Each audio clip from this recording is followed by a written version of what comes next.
everyone. Thank you for joining us today. I'm Fabiana Bacchini, Executive Director of the Canadian Premature Babies Foundation. CPBF is a charitable organization, and our mission is to support and educate Canadian families of premature babies.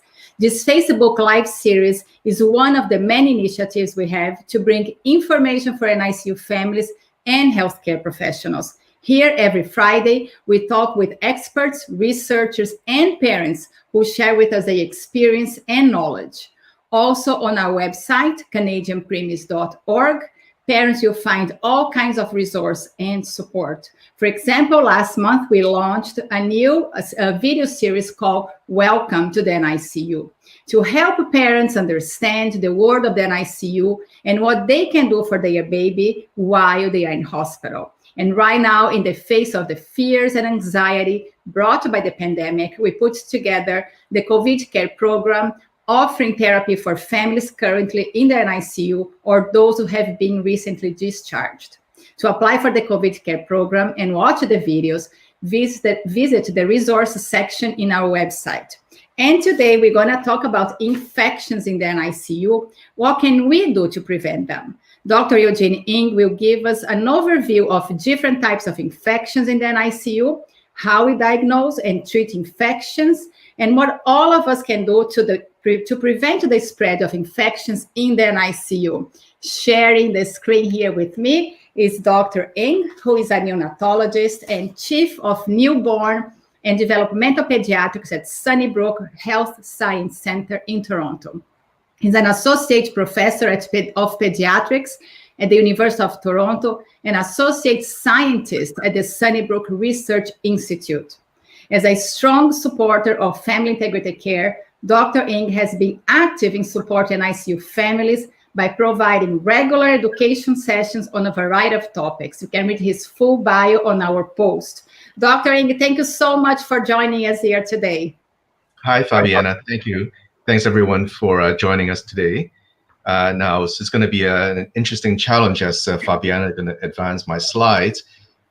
So we can actually start. Yes, I will share your slides. And for all of you watching us here, please feel free to ask questions on the box below and make comments, and we're going to address them at the end of his presentation. Dr. Ng, take on. All right. So thank you for the introduction, Fabiana. So welcome everyone again. And so today we'll spend some time talking a bit about infections in the NICU. It is one of those things that we seems to encounter a lot of. And I also want to sort of first say that the principle that for NICU care, we could aim to have no infections. So this is something that I hope we could work on to preventing, at least to reduce the incidence of. So let's go to the next slide.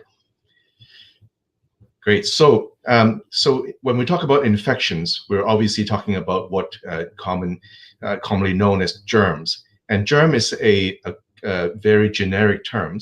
And what do we mean by germs and infections? There are different types of infections, and they're all related to some microscopic organisms that could infect humans and other species and cause various infections. So the three main types that we, at least in the NICU, is concerned about are, as I showed here in the slide, bacteria, funguses, and viruses. Now, viruses, as nowadays with the pandemic, is something that's it's always on our minds, particularly with the COVID-19 infection, which is caused by a virus. So viruses that are different than other organisms in that they are actually the tiniest microorganisms. They're not even a full cell. They're usually just some genetic material that is sitting inside a protein coat, but they could also cause some nasty infections. Now, for the variety of infections that we encounter sometimes with influenza, with all the common cold viruses, and of course with SARS or COVID virus infections, these are some of the viruses that we encounter. But the common infections in the NICU that we encounter are really related to bacteria. And bacteria are single-celled organisms. And some of the ones you've heard about that, for example, E. coli or Staphylococcus, some of these more common organisms that would cause a variety of infections in a human being for adults and kids alike. And then, of course, we always have to think a little bit about fungus infection, which are generally yeast infection, and they could sort of carry the same invasiveness in babies, especially in the small premature babies as well. So when we talk about infection, there are different types of infection. And just also remind people that bacteria is what we use antibiotics for, and viruses, there are some antiviral treatments, but generally viruses have no particular treatment. And fungus, we also use a specific agent. So not all infections are treated with the same drug, as we'll go over a little bit later. Next slide, please. So let's give a few facts about infections. I mean, why do we concern about infections so much in the NICU? Because number one, infection can actually cause severe health complications, even though each baby may exhibit different symptoms, or they may have different severity of illness based on the type of infection they have and where the infections are. Infections themselves can generally cause health complications. Now, all babies, whether you're born early or not, are at risk of infections because their immune system is still under development. Now, and obviously, the more premature you are, the higher risk you are of infection, mainly, partly because of the immaturity of the immune system, but there are also other factors which we'll discuss in a little bit. Now, as I said, unfortunately, as much as we can put an effort into preventing infections, not all infections can be avoided completely. And so, when we put in prevention strategies, we would aim to reduce the risk of infection, but hospital-acquired infection specifically is something that we view can be completely prevented if we do the right measures. Next slide. So why might any baby be at risk of infection? Now, I alluded to the first item, that the immune system of babies are not fully functional. Now, as you know, that all newborns also rely on their mothers to have some immune system because of the passage of antibodies from mom to baby. And so obviously, if you were born earlier, you also have less of that benefit because you didn't spend as much time in the womb with the mother. But the other factors that put specifically NICU babies at risk include a skin barrier. So, if you are born very immaturely, your skin may be fragile, and that could be compromised easily, which also relate to another line, which is the third item here, with different lines and tubes, and that we had to use needles and put intravenous lines in. Those would potentially break the skin barrier and introduce these we call opportunistic infection into the baby's bloodstream. Now, besides the other immune protection, breast milk and colostrum are full of immune factors that could protect babies from infections. And so when a premature baby is not feeding as much in the beginning, they would also have a little bit less of the protection from breast milk or from colostrum. And lastly, with medication, antibiotics, for example, while they could treat a specific infection, it could also weaken, to actually cause this other opportunistic infection to come up as you wiped out certain bacteria. So especially long-term use of antibiotics sometimes could pose the baby at risk of fungus infection or some other bacteria infections. And there are other medications such as corticosteroids, which we need to use sometimes to treat babies' lung condition or blood pressure. If you use it for a long time, they could also weaken the immune system as well. Next slide. Well, so let's talk about the different types of infections. And as we talked about the babies getting sepsis, and sepsis is a particular type of infection, and it refers to infection in the bloodstream.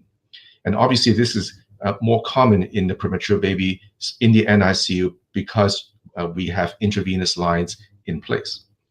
But let's not forget that there are other types of infection that is just as prevalent in the NICU, including urinary tract infections. And fortunately, don't see often, but meningitis, which is an infection that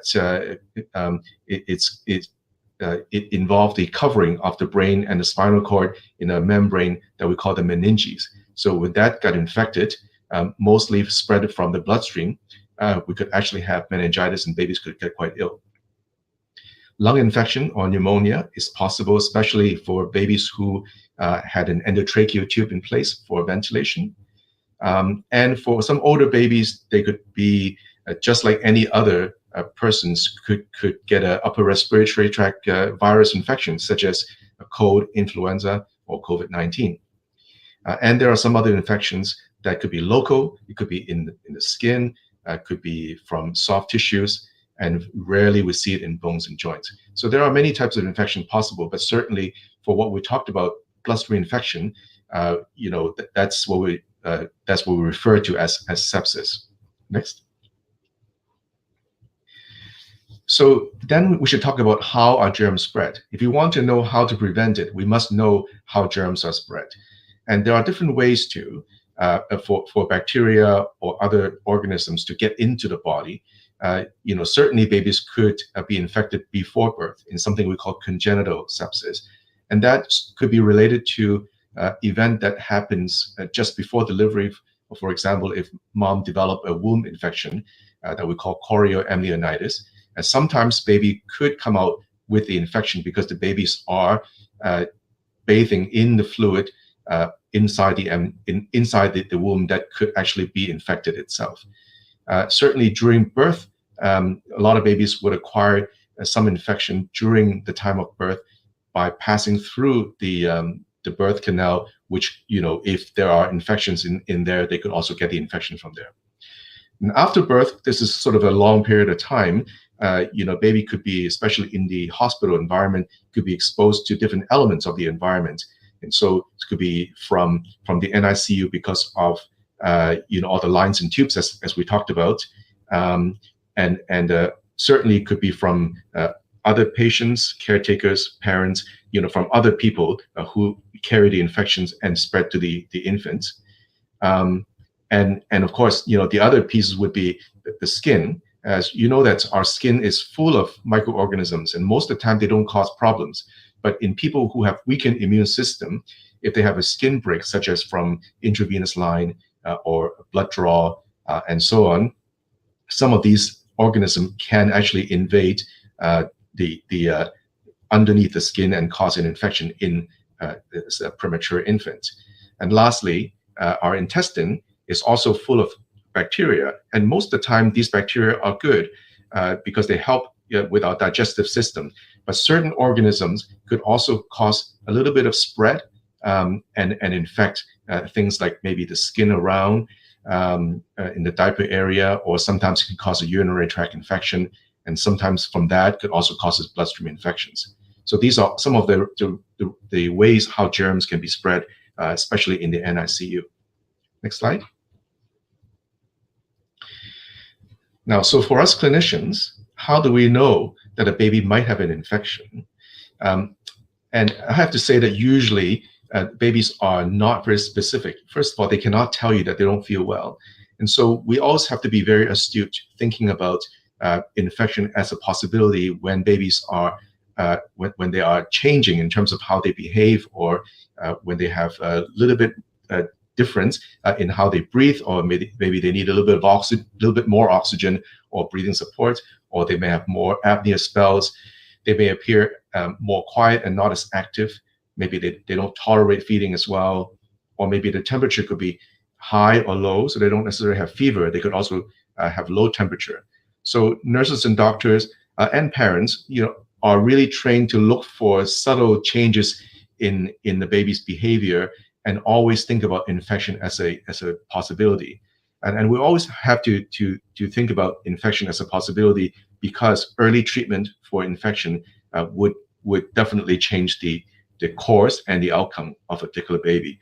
And so sometimes we find that we always have to jump on it and think that maybe we need to make sure that it's not an infection before we can say that it is not an infection. Next slide.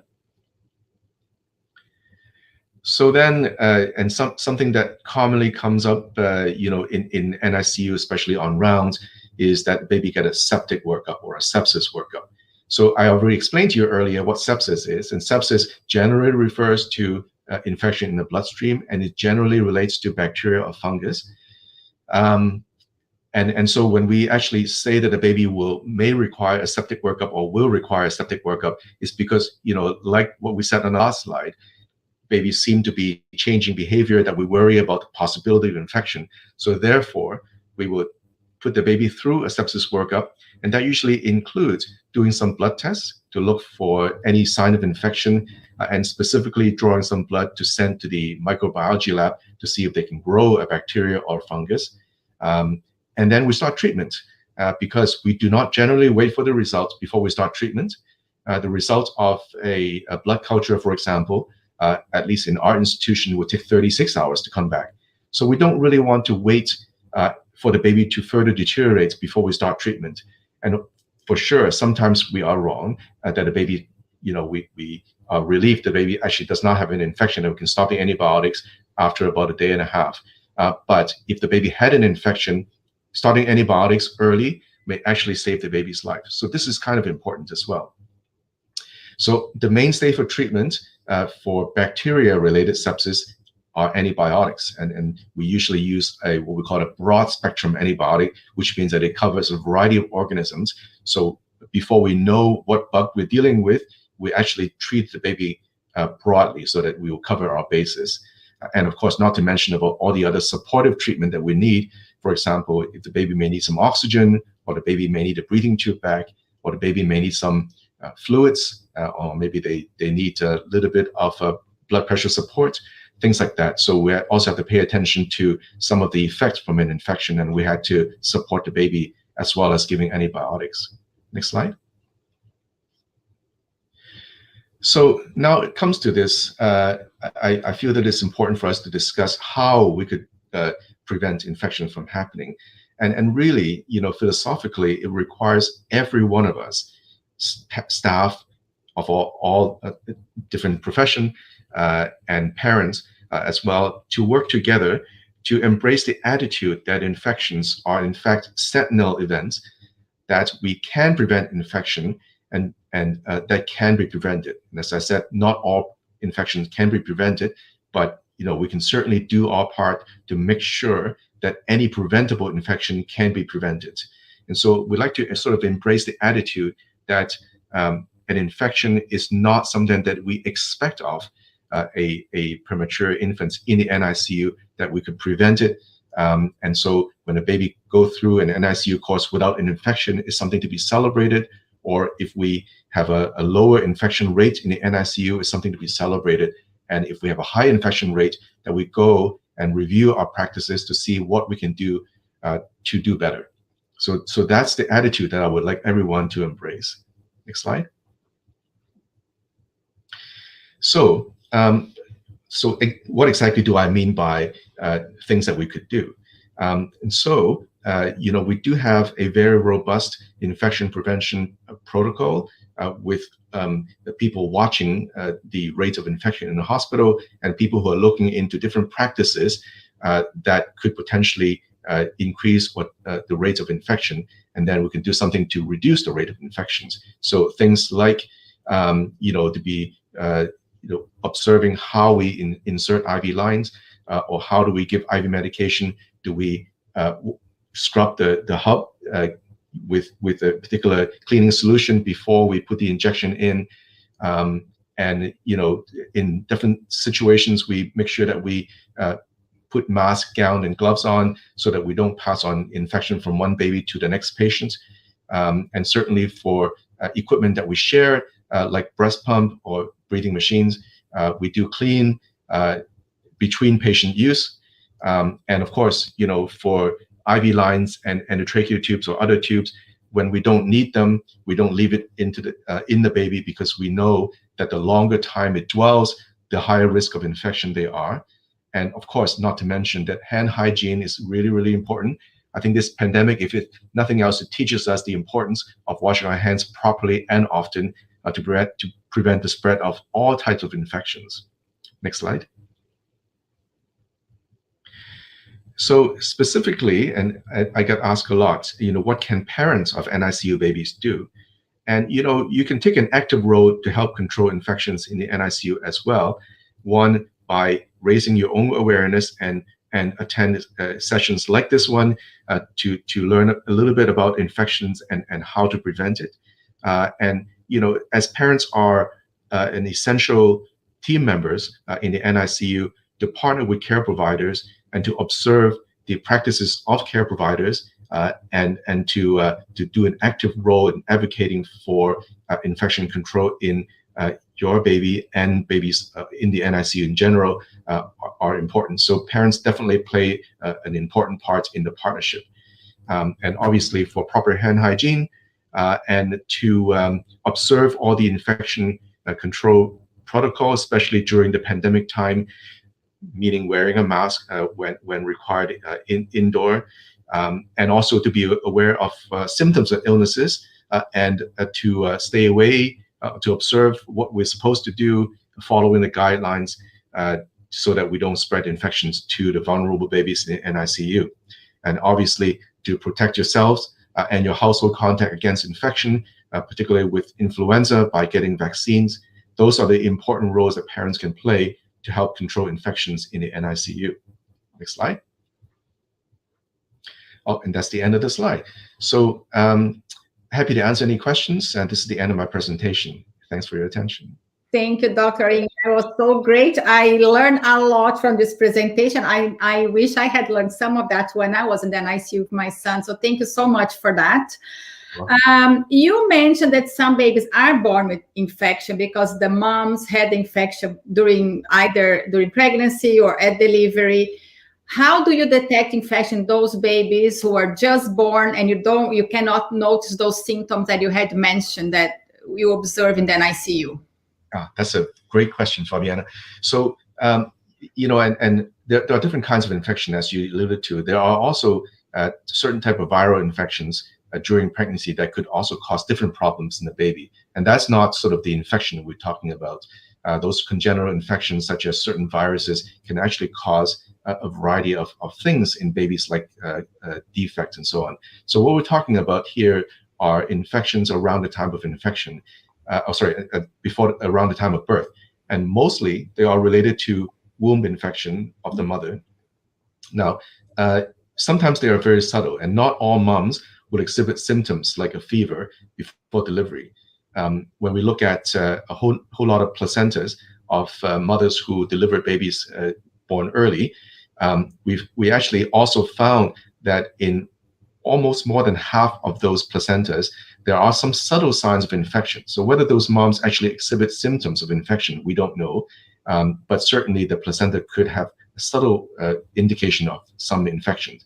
Now, whether that actually causes prematurity is very hard to say. I don't think we can ever find out, at least not conclusively.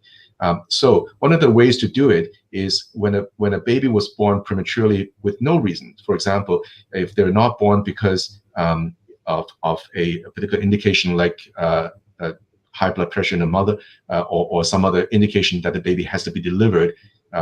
So if the mom presented with preterm labor, we just kind of assume that infection could play a role. So again, most of these babies at birth will be given a short course of antibiotics, usually between 36 to 48 hours until we know that the blood culture that we draw from birth is negative. So this is a good question because we assume that most of these babies may have an infection. We know that the yield for those blood cultures, in fact, to find an actual infection is not that high. But if we don't treat, then we may actually miss the opportunity to treat a baby early. So that's how we deal with it. That's great. So now, can any baby born preterm have infection, or extremely preterm babies are at a higher risk because perhaps they have a longer NICU stay and they go through more procedures? That's for sure. I think, as I said, there are many factors. Now, I mean, obviously, hospital-acquired infection comes in different shapes and forms. And we know that there's certain risk of babies having infections, such as lines and tubes. And, obviously, if your baby was born earlier, they will likely require the IV lines a little longer. And so that would also increase their risk.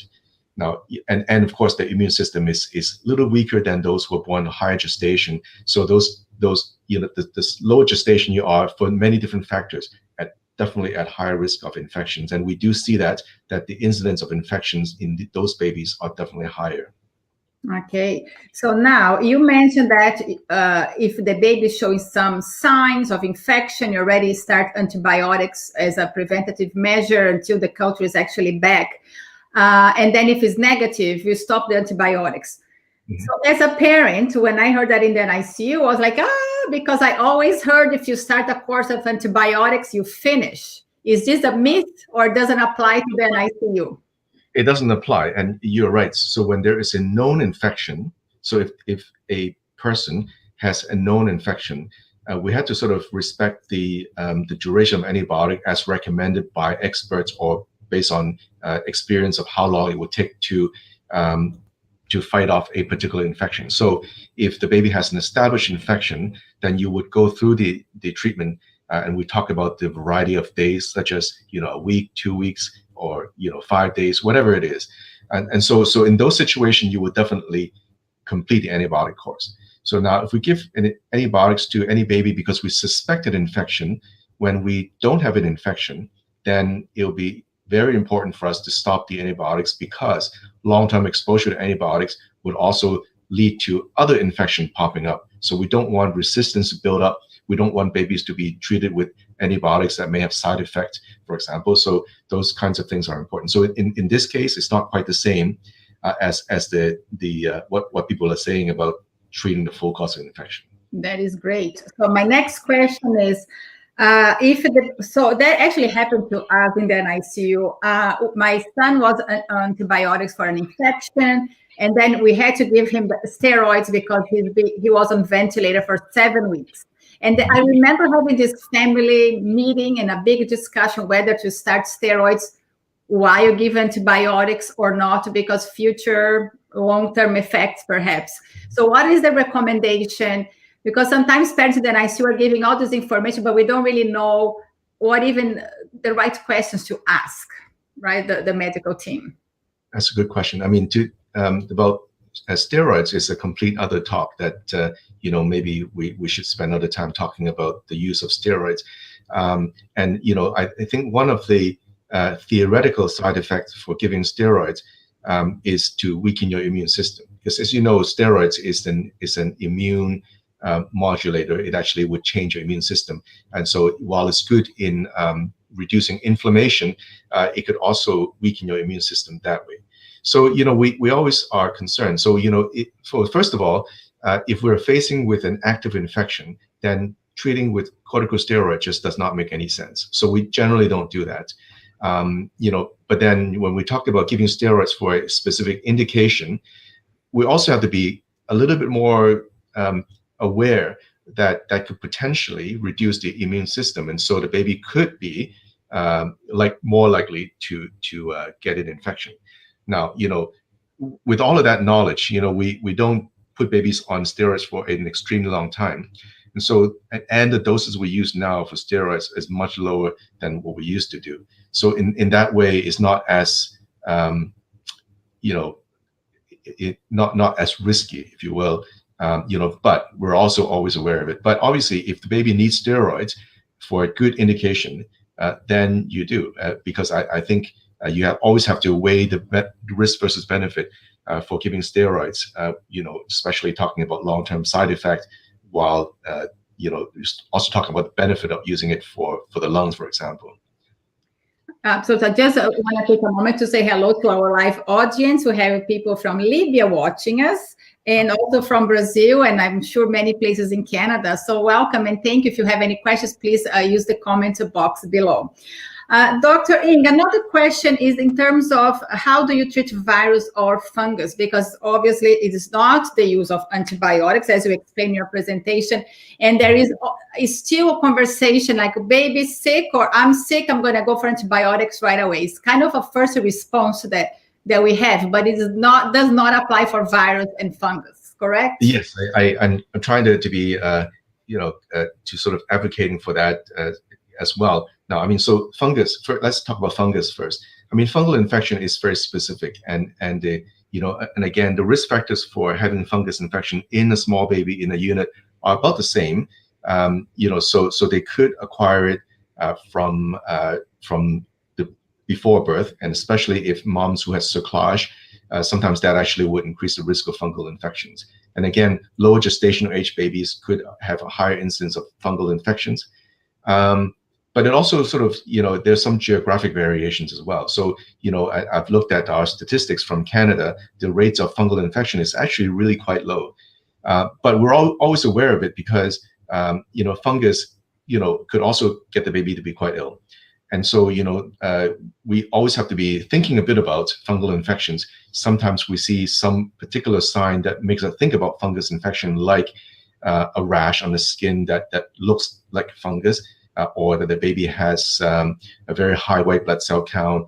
There are some other things that make us think about fungal infections.